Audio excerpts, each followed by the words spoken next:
ఐసీసీలో 135 communities ఉన్నాయి. ఆ 135 అన్ని మనం ఒక అనలైజ్ చేసుకొని ఏ విధంగా ఎకనామిక్ యాక్టివిటీ లింక్ చేయగలుగుతామో మేము ఇంతకుముందు ఆదరణ పెట్టాం, ఆధునికమైన పనిముట్లు ఇచ్చాం.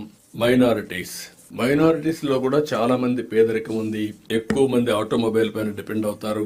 ఇవి కూడా మీరు వర్కౌట్ చేసి ఆటోమొబైల్ పైన డిపెండ్ అయ్యే మైనారిటీస్ అర్బన్ ఏరియాలో ఏం చేయగలుగుతాం కూడా మనం వర్కౌట్ చేయాలి.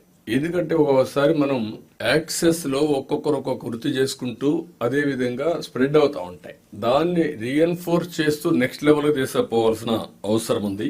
నాకు ప్రతి ఒక్క డిపార్ట్మెంట్ ఇవన్నీ కూడా గుర్తుపెట్టుకొని family infrastructure, village infrastructure, community infrastructure, connectivity, దీన్ని ప్రతి ఒక్క గ్రామం నుంచి ఎక్కువ వీకర్ సెక్షన్స్ ఉండే ఏరియాలో మనం ఎక్కువ ఫోకస్ చేయాల్సిన అవసరం ఉంది.